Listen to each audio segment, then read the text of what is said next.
Greetings once again from Krystan, Alexandra Bray, in the Ormus Temple. And we've been talking about tantric principles and exercises that can help you to increase your ecstasy and intimacy experiences in your life.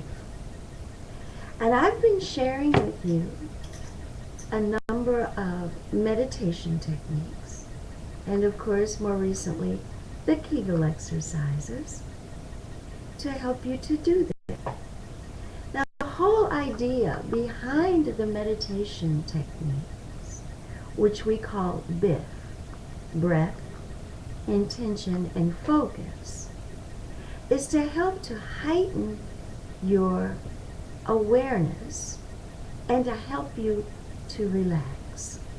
And these are the two key elements required to truly help you to intensify ecstasy and intimacy in your life.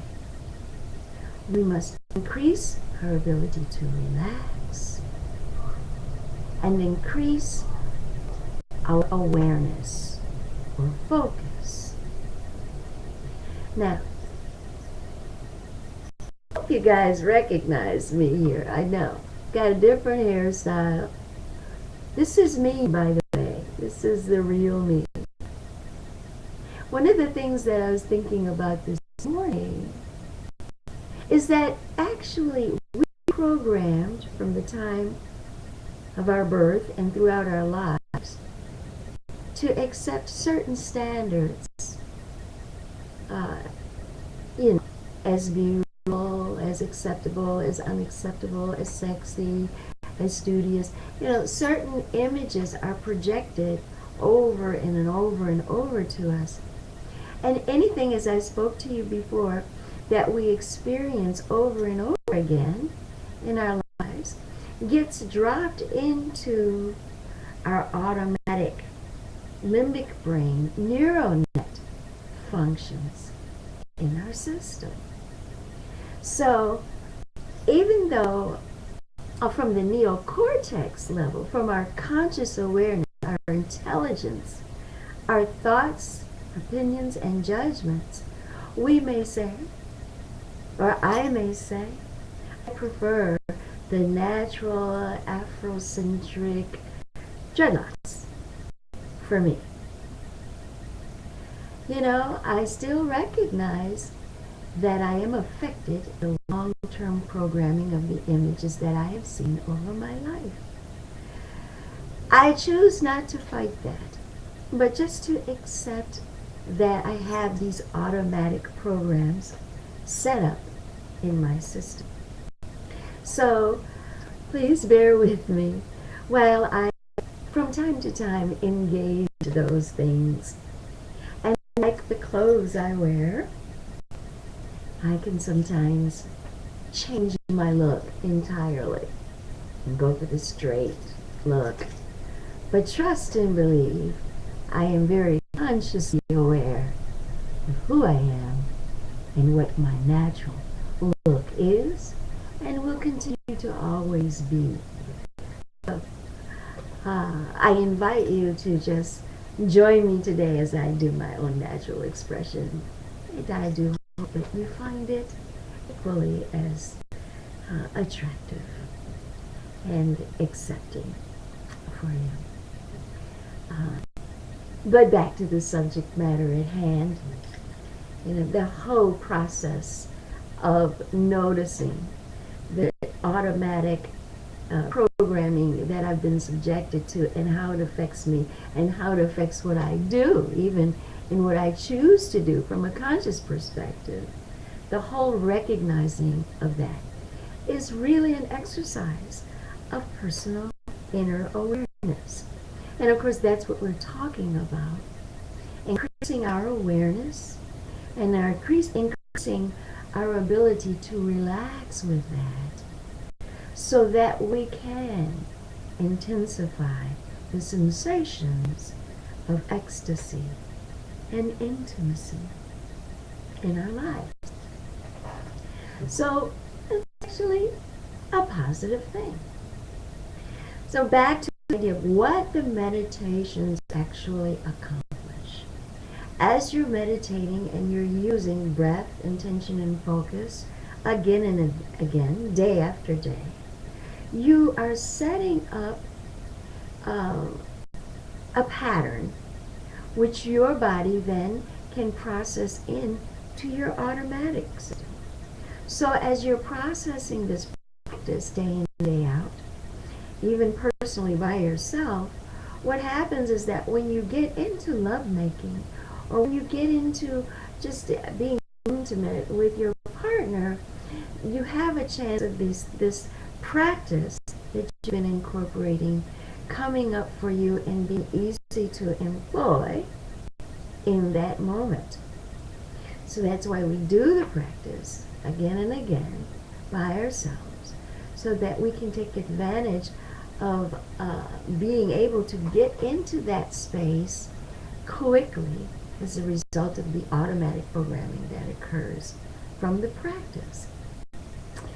So along with that, though, I want to point out that as you are focusing on drawing your energies and the awareness of those energies in through the various chakra levels, you are focusing on the awareness of consciousness and the expansion of that as you do. So oftentimes what will happen as you're doing this work, you will begin to notice that old patterns, thoughts, opinions, judgments, feelings, symbols, old conversations, and the way we felt about them at the time, is going to begin to resurface in your conscious memory.